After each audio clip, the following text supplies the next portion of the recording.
Hi, this is Scott Garibay, and today we're going to talk about Dungeons and Dragons, and we're going to talk about Warriors of Krynn, and what Warriors of Krynn, this air quotes board game, means for Dungeons and Dragons, how it fits into the history of Dungeons and Dragons, how it fits into the legacy of Dungeons and Dragons, and how Dungeons and Dragons continues to be far more than you ever expected it was.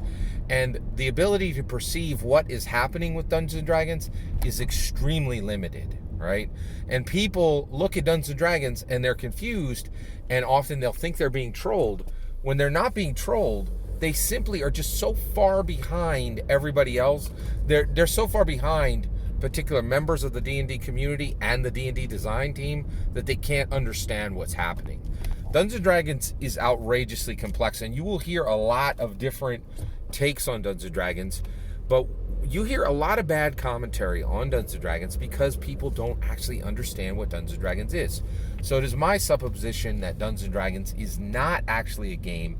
It is a human improvement engine, and it has been specifically designed to, in my humble opinion, from 1974 all the way up to today, in my humble opinion, Dungeons and Dragons is specifically designed to run life test runs, to run challenging aspects of our IRL lives in a fun, winsome, in a joyful, winsome way that people feel invited into and feel comfortable with, right? Rather than some utterly very expensive or utterly repugnant, derogatory process that other people use to do life test runs or to learn about themselves, right? And I think designers throughout the entire history of Dungeons and Dragons have known what it was and leveraged it as a way to improve human emotional evolution and human intellectual evolution, right? So very deep subject, and I think Warriors of Krynn is proof that this is still happening today. So Warriors of Krynn is very interesting. So let's think about Warriors of Krynn. What is it? You think you know, you don't know. And there will be a lot of people who don't know what Warriors of Krynn is, right? So there's a fantastic game shop near a physical game shop, board game shop, that exists very close to where I live. It's in Westchester, Pennsylvania. It's called Gameskeep. They have this isn't a joke. They have 1,000+ board games in that place, right? Maybe 2,000 physical, right? And they span across decades, and it's incredible, right? So when Warriors of Krynn, so Dragonlance, Shadow of the Dragon Queen, is a Dungeons and Dragons setting that's coming out, right? And so I'm telling you, hey, Dungeons and Dragons is more than you think it is. It's not. If you think it's a game, it's not a game. It's way more than that, right? You're like, Scott, where's the proof, right? I'll show you proof right now, right? Like, so Warriors of Krynn is coming out. There's going to be Dragonlance, Shadow of the Dragon Queen. One segment of that setting is so complex, right, that Wizards of the Coast has created a board game, air quotes, right, to manage the mass combat that will happen if you knowledgeable dungeon masters and knowledgeable Dungeons and Dragons players will actually play Dragonlance, Shadow of the Dragon Queen, the book, right? And they'll reach a point where they're like, oh, we have a mass combat coming out. And they'll say, oh, well, we know there's this physically manifested token set, which is called Dragonlance Warriors of Krynn.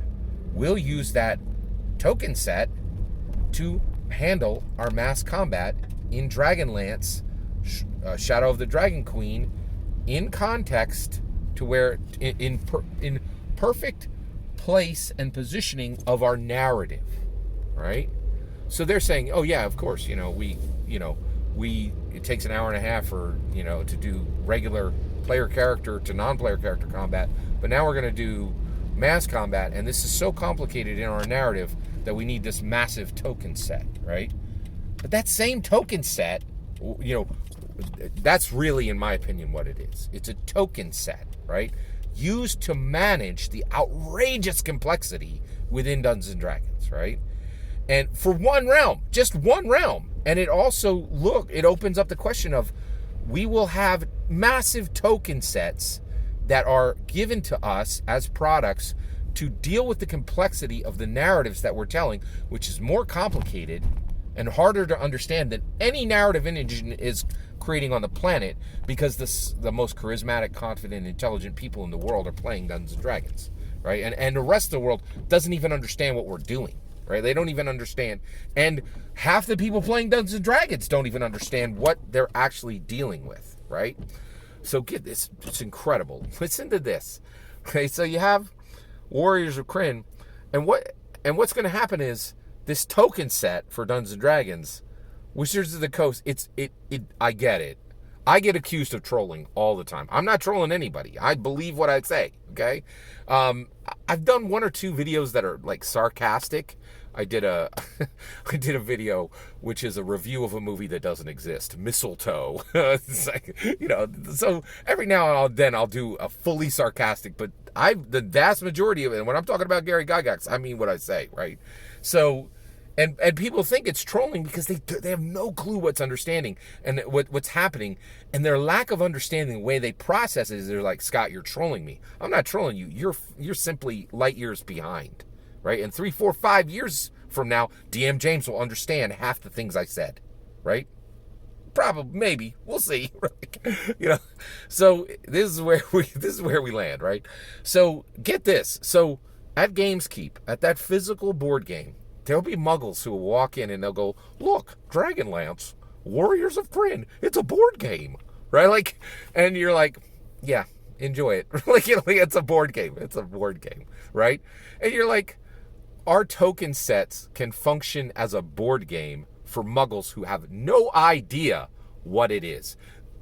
Not kidding. There will probably be 1,000 to 10,000 people who play Dragonlance Warriors of Krynn who don't understand that this is a Dungeons Master's tool, and you are so ignorant of what's happening on Dungeons & Dragons that you don't even understand that this isn't a board game. This is literally a tool that Dungeon Masters use to process one segment of the narrative they're running, right? So I tell you, in my humble opinion, Gary Gygax created a human improvement engine in 1974, and people don't even understand that today in 2022, right? And you're like, no, Scott. And then I go, just open your eyes. This is a board game that is being sold to muggles who don't understand this is simply a token set for dungeon masters who are telling narrative so complicated that that the board gamers can't even understand the ontology of the product, let alone the history, right?